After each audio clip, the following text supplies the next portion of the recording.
Right, so now we're going to do a backslab on the arm. Now first of all, we're thinking if it's an undisplaced fracture, then we still need to go round the forearm so it's not just lifting off, so it mustn't be too narrow. But if it was a reduction, then we're looking to using maybe a larger roll, because we need to do it 3/4 of the way round. And if we need to get a 3-point pressure, we need to put it more on the radial side to get a good reduction with the, or a good immobilisation with a plaster. So what I'm going to do first of all is pop the wall on. So again, we'll go for position. Position for a Colles fracture. The arm is in pronation, the wrist is in slight flexion and slight ulnar deviation. MCP joints are free and the crease of the arm is free so that she can fully flex to get elevation, but it should go as high as the olecranon at the back to control supination, because if a Colles fracture has been reduced and you supinate the arm, you will lose the position.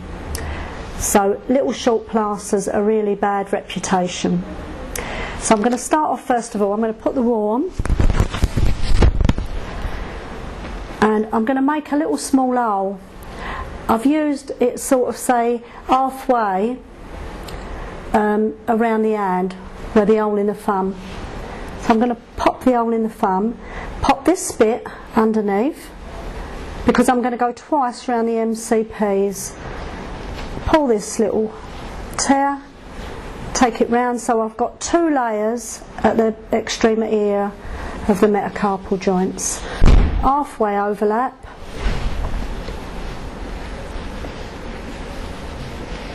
and 2 layers at the top, taking the wall higher than where I want the plaster. Now I'm going to use the 15 just to show you. Now this is a way to do it without using the slabs, which I've been told cause less dust. So I'm going to do it with the 8-inch slab first, the 20. I'm going to take it for first metacarpal down to the olecranon. That's my measurement. Now if I do it this way, I don't have to hunt around for a tape measure because I'm measuring it on the arm. So I'm folding over and I'm going to do 2, 3, 4, 5, 6 layers.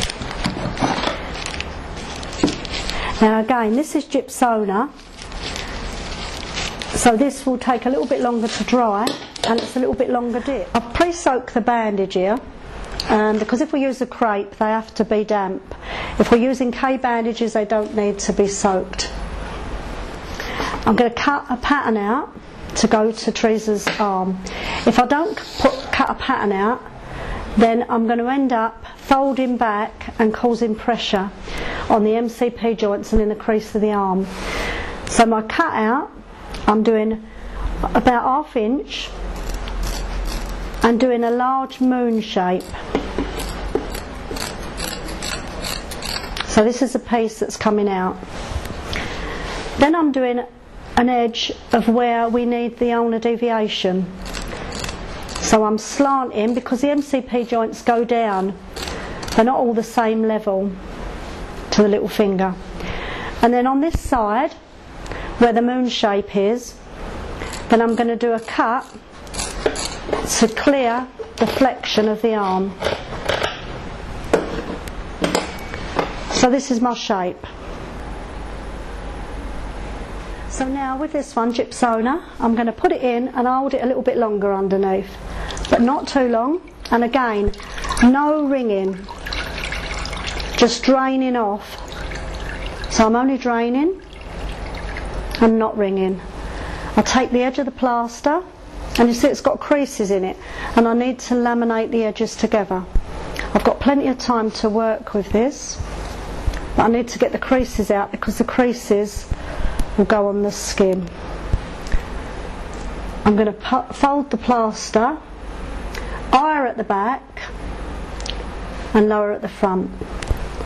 It's gone underneath into the palm, and it's gone more around the radial side. I'm smoothing on, taking the arm back round, making sure that there's a gap. You see this gap? Nothing of the plaster should touch together. There should be a gap so that the swelling can be allowed to come out. And if you look at the arm, the plaster is smoothed on. MCP joints are free. The plaster is bandaged on.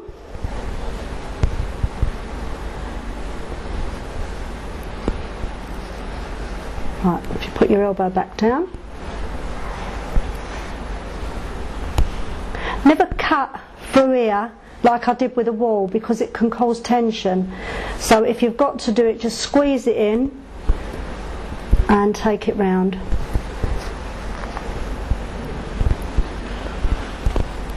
I would prefer for arms to use the K bandages and legs to have crepe bandage, because the legs feel more secure with a crepe bandage on top of a slab, but the arms you can get a much more conformability with the K bandages. So I'm just going to make sure before I do any moulding that she can bend the elbow. If you pop the arm down, make sure the MCP joints are all free. And now I'm going to go for my position. So my palmar flexion and the ulnar deviation. Now if this would have been being reduced, then that slab should have been pre-cut, ready for the patient, which you could have done on the opposite arm and just turned the slab round. The plaster's pre-cut, so you're not trying to turn bit back or cut pieces off afterwards, because the patient's in quite a bit of pain.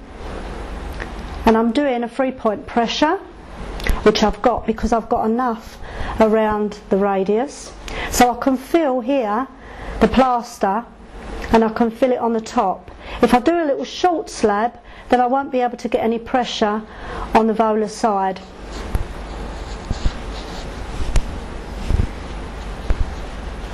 Now when we finish here, I'll make sure that between the web space, the thumb and the finger, that the plaster's not too high up to the thumb and not digging in. Feels alright? Yeah, that's fine. And you can bend the fingers? Yep, good. Don't feel too heavy, because I can imagine if I don't. So all I've done is 6 layers, and it's fairly set already. And then again, last little bit.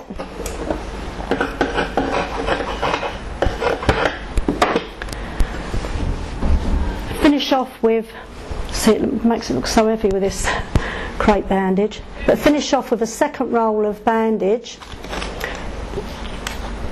so that your edges are nicely tucked in. As I say, I would have preferred the K bandage because it doesn't look so bulky, and it's much nicer if we've got to complete this cast in a few days' time to go over the top with a little bit of light plaster. It's much nicer to go over the other bandage, and removal is much more easier. Now the end of the bandage is finished here, so again a little bit of plaster on the top but not underneath. So the top part of the plaster is sealed off.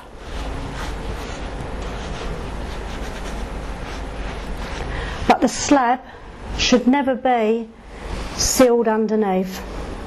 So if the bandage finished here, I should never put a piece of plaster here, because this will make it into a full cast and cause compression and swelling. And it really, if somebody's got swelling with a back slab, it should be allowed to come out through the gap, but if you put that one piece, it will cause a restriction to blood flow. So now if you look at the plaster's fully in pronation. I've got a little bit of palmar flexion and a bit of ulnar deviation, and this is virtually for a small fracture of the lower end of radius undisplaced. If it was being reduced, then it would be done slightly different. So I'll show you that. I'm just going to take this off quickly, but you can see it's fully set. I'm just going to unwrap this quickly.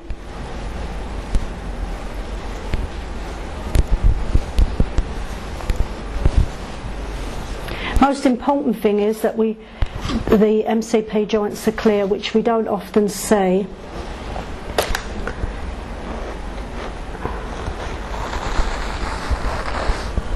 We'll take this off, and you can see there's no creases in the plaster,